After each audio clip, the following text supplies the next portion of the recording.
Good morning students. आज हम पढ़ेंगे पाठ सांवले सपनों की याद। लेखक हैं जाबिर हुसैन। देखिए, हमने फर्स्ट जो पैसेज पढ़ चुके हैं, सेकंड यहाँ से पढ़ेंगे। मुझे नहीं लगता कि कोई इस सोए हुए पक्षी को जगाना चाहेगा। तो इस जो प्रस्तुत जो गद्यांश है हमारी हिंदी की पाठ्य पुस्तक क्षितिज भाग 1 में संकलित सांवले सपनों की याद से लिया गया है। तो इस पाठ में महान जो पक्षी सालिम अली के जीवन से संबंधित घटनाओं को उकेरा गया है, यानी कि सालिम अली उनके मृत्यु से उत्पन्न दुख और निराशा भरे जीवन को का वर्णन कर रहा है। तो देखिए इसमें क्या बताता है कि सालिम अली की मृत्यु के पश्चात जो दुखद संस्मरण है वो लिखा गया है।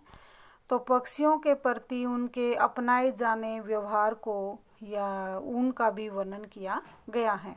मुझे नहीं लगता कि कोई सोए हुए पक्षी को जगाना चाहेगा। लेखक ने बताया कि सालिम अली के बारे में कि मुझे नहीं लगता कि कोई अब इस व्यक्ति को, इस सालिम अली को जिंदा कर सकता है। वर्षों पूर्व खुद सालिम अली ने कहा था कि लोग पक्षियों को आदमी की नज़र से देखना चाहते हैं, यह उनकी भूल है। ठीक उसी तरह जैसे जंगलों और पहाड़ों, झरनों और आबशारों को भी वे प्रकृति की नज़र से नहीं, आदमी की नज़र से देखने को उत्सुक रहते थे। लेखक ने क्या बताया कि सालिम अली ने बहुत पहले बता दिया था कि लोग अपने स्वार्थ के लिए पशु पक्षियों प्रकृति को देखते हैं, आदमी की नज़र से देखते हैं, यह उनकी भूल है। ठीक उसी तरह जैसे जंगल, पहाड़ों, झरनों, आबशारों को भी प्रकृति की नज़र से नहीं देखते और पक्षियों को भी, लेकिन आदमी की नज़र से देखते हैं। ये सब गलत हैं। हमें पक्षियों को, जंगलों को, पहाड़ों को, झरनों को और प्रकृति की नज़र से ही, उन्हीं की नज़र से ही देखना चाहिए। यानी कि जब हम पक्षियों का जो कलरव सुनते हैं तो हमें चिड़िया बनकर ही सुनना चाहिए, तभी हमें आनंद आएगा। जब प्रकृति में हमें लीन होते हैं, वहाँ जाते हैं, तभी हमें आनंद आएगा। तो उसको महसूस करेंगे, तभी हमारे अंदर प्रसन्नता का सोता फूटेगा। देखिए, भला कोई आदमी अपने कानों से पक्षियों की आवाज़ का मधुर संगीत सुनकर अपने भीतर रोमांच का सोता फूटता महसूस कर सकता है। क्या बताया है कि जब किसी आदमी को अपने कानों से पक्षियों की मधुर रूपी संगीत भरी आवाज़ को सुनकर अपने हृदय में प्रसन्नता का फुहारा फूटता हुआ अनुभव कर सकता है, यानी खुशी महसूस कर सकता है। एहसास की ऐसी एक उबड़ खाबड़ ज़मीन पर जन्मे मिथक का नाम है सालिम अली। यानी कि इस उबड़ खाबड़ ज़मीन पर जन्मे एक मिथक, नई जो नवीनताओं के बारे में जानकारी रखने वाले ऐसे एक नाम है जिनका सालिम अली, ऐसे एक व्यक्ति हैं सालिम अली। पता नहीं इतिहास में कब कृष्ण ने वृंदावन में रास लीला रची थी और शौक गोपियों को अपनी शरारतों का निशाना बनाया था। कब माखन भरे भांडे फोड़े थे और दूध छाली से अपने मुंह भरे थे। तो जिस तरह लेखक ने बताया कि वृंदावन में पता नहीं कब इतिहास रचा था कृष्ण ने, तो आज भी जब वहाँ जाते हैं, पर्यटन स्थल को देखते हैं, वृंदावन में जाते हैं, तो सारा वातावरण फिर से ताज़ा हो जाता है। यानी कि कृष्ण की जो यादें हमारे दिल में आ जाती हैं, हमें बहुत आनंद की अनुभूति होती है। उसी तरह सालिम अली भी सारी जो प्रकृति को देखकर आनंद की अनुभूति करते थे। हमें भी सालिम अली की यादें जो हैं हमारे दिल में सदा बनी रहेगी। जैसे आज श्री कृष्ण की जो वृंदावन में जाते ही यादें ताज़ा हो जाती हैं। पता नहीं इतिहास में कब कृष्ण ने वृंदावन में रासलीला रची थी। लेखक ने बताया पता नहीं कृष्ण ने वृंदावन में कब रासलीला रची थी, वो हमने नहीं देखा, नहीं हमने वहाँ जाकर देखा। और कब गोपियों के साथ उन्होंने शरारत की थी, रासलीलाएं रची थी।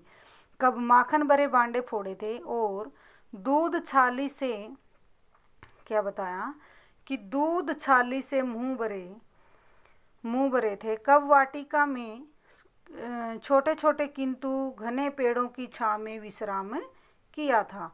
क्या बताया है कि कब दूध छाली से अपने मुंह भरे थे, कि हमें नहीं पता उन्होंने दूध की जो हांडी मटकी कब फोड़ी थी, कब उन्होंने अपने माखन अपने मुंह पर लिपटाया था, और कब वाटिका में उन्होंने घने पेड़ों की जो छांव में विश्राम किया था, कब दिल की धड़कनों को एकदम से तेज करने वाले अंदाज में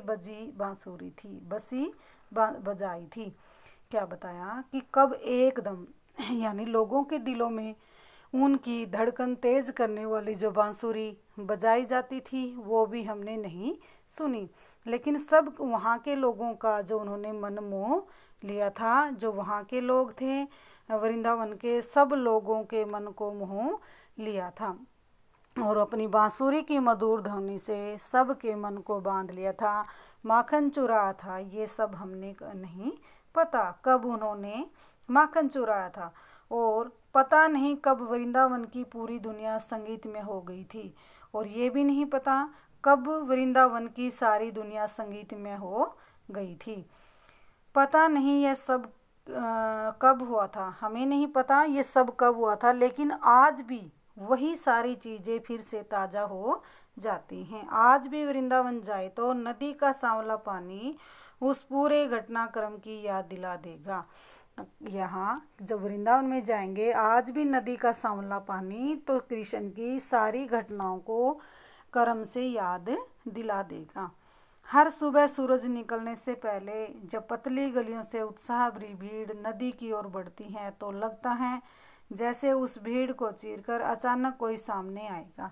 जैसे वृंदावन में जो पर्यटक जो होते हैं जाते घूमने के लिए, सूरज निकलने से पहले पतली गलियों से उत्साहपूर्वक वहाँ भीड़ लग जाती है देखने के लिए, कि उनको क्या लगता है कि इस भीड़ में पता नहीं अचानक श्री कृष्ण आएंगे और उनकी बांसुरी की आवाज़ सुनाएंगे और हमारे कदम वहीं ठहर जाएंगे।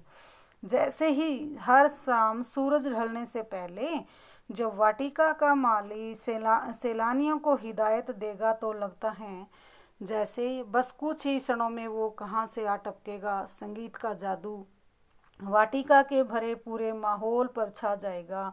वृंदावन कवि कृष्ण की बांसुरी के जादू से खाली हुआ है क्या?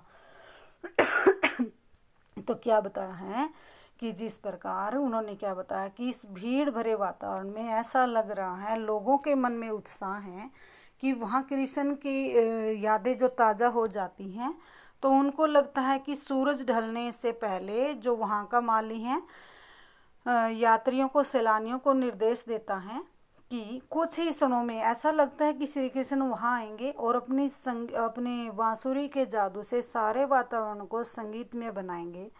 फिर से सारा वातावरण में अच्छा माहौल हो जाएगा, यानी संगीत का जादू छा जाएगा। और वृंदावन में कृष्ण की बांसुरी के जादू का जो अभी भी जो जादू है वो खाली नहीं हुआ। अभी भी वृंदावन में कृष्ण की सारी यादें ताज़ा हैं। जब वहाँ जाते हैं तो कृष्ण की एक एक जो घटनाक्रम वहाँ याद आती हैं। वहीं पर अभी भी सारा जो प्रकृति का जो प्रभाव है या प्रकृति जो है वो कृष्ण है, सबके मन को प्रभावशाली करने वाले हैं। हमारे लिए ये एक रहस्यमयी घटना है, यानी कि हमारे दिल को छू लेने वाली बात है। वृंदावन वन में यमुना का सांवला पानी भी श्री कृष्ण की घटनाओं की याद दिलाता है। तो देखिए बेटा, आज हमने यहाँ तक पढ़ लिया है। कल हमारा नेक्स्ट स्टैंजा रहेगा। धन्यवाद।